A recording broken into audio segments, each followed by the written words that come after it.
If you've been doing everything right and it seems like your perimenopause symptoms are worse some weeks than others, it might not be bad luck. There might be 3 specific things you're doing that might be working against you. I'm going to walk you through all 3, and most importantly, what to do.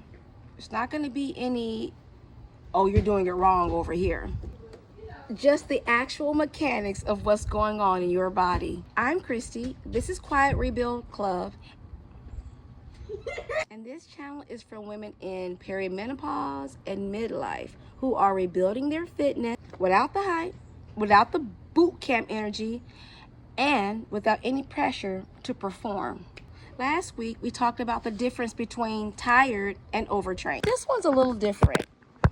We're going to talk today about 3 common habits that quietly make your symptoms worse.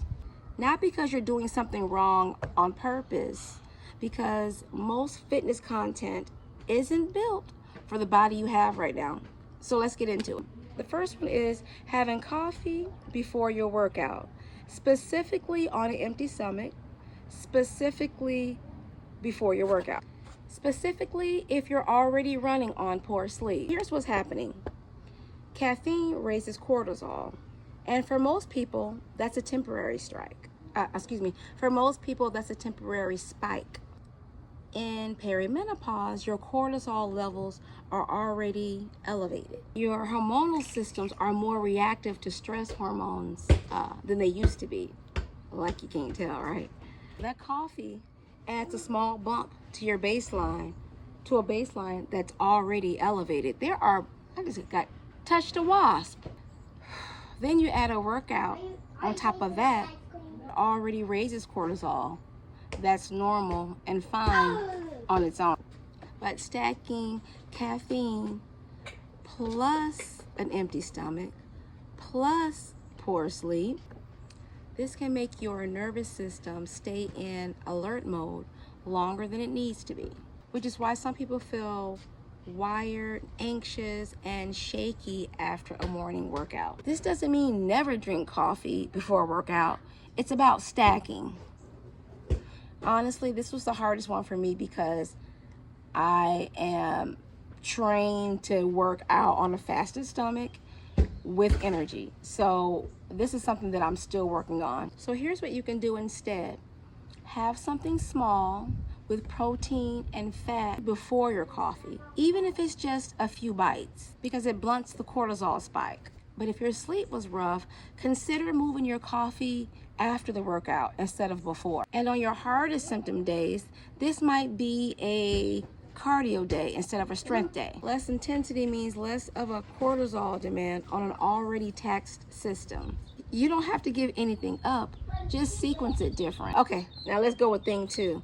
The second one is pushing high intensity on a bad night's sleep. This could be hardest for all of us because high intensity is what it feels like you're supposed to do on a bad day. Sweat it out, right? But here's what's actually happening hormonally. Sleep regulates your cortisol overnight.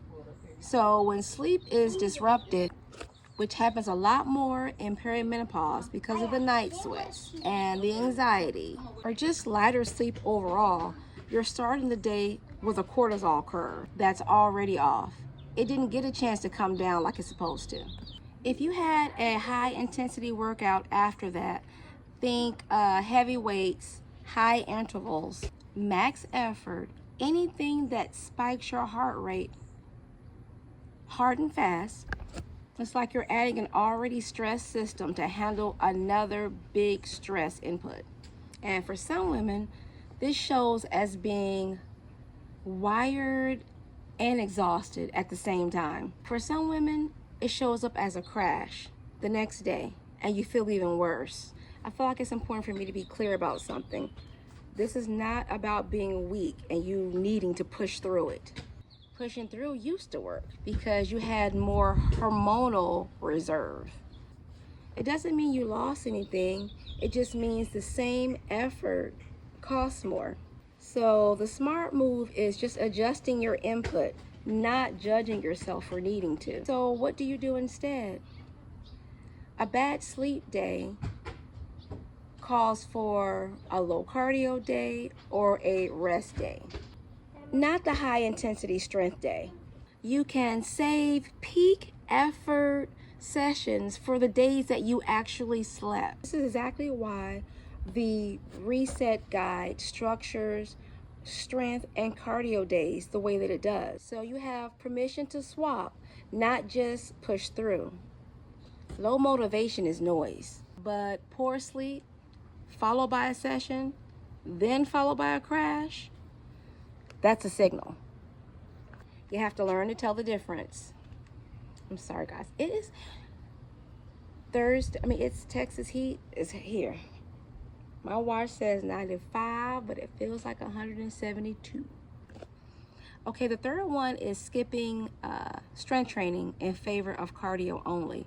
This is something that I can tell you for sure, like I've been doing it, but before I started my research, because I was running. If you watch my previous videos, I was doing a lot of running, and I still do, and I still run, but I wasn't seeing results. But when I added that strength training in, those thighs started getting slimmer, those arms started getting slimmer, that tummy started getting slimmer. You can't skip strength training. And this is so common, and I get why, because cardio feels like it's immediately doable. It's lower barrier, you don't need equipment, and it just feels less intimidating. But strength training is doing something cardio alone cannot do in this phase of your life. As estrogen declines, you lose muscle mass faster than you did in your 30s. And muscle is one of the biggest drivers of metabolic rate and insulin sensitivity. Strength training is also something that supports bone density, which is very important at this stage. Bone loss accelerates. Cardio supports your heart. Cortisol supports your heart and cortisol regulation. They're both important, but it doesn't replace what is happening with your bone health, what strength training does for your bone health.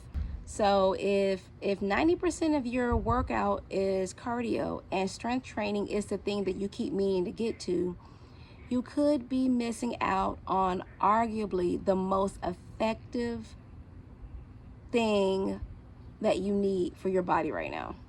I'm not saying do more. I'm saying make sure that what you're doing includes body weight, resistance bands, dumbbells, any type of resistance. Just a resistance band counts. You don't need a gym. So if you only have time for one session this week, let it be strength, not cardio. It's like 2 strength sessions a week, even if it's just for 20 minutes. It'll outweigh 4 cardio sessions for what your body needs right now. The 7-day reset is built with this in mind. 3 strength and cardio days, 3 cardio days, and 1 rest day. This ratio is not random. Okay, so quick recap. Coffee before a workout is not the enemy. Stacking it with an empty stomach and bad sleep is. High intensity has its place, just not on a bad night's sleep, because your system hasn't had the chance to come back down. And cardio is good, but strength is what's doing the most for your perimenopausal body right now. Don't let it be the thing you skip. None of this is about doing more. It's about matching the input that your body has to give that day.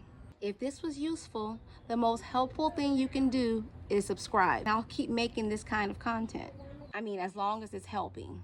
This Sunday, I am posting a 20-minute low impact morning workout that you can follow along. It's real time, no cuts, filmed right in my living room. That's a good bookmark if today's video actually makes you want to try lower resistance.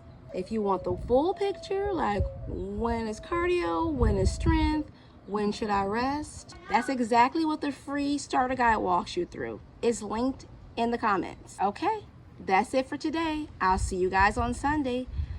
Don't forget, we're building in silence and showing up for ourselves.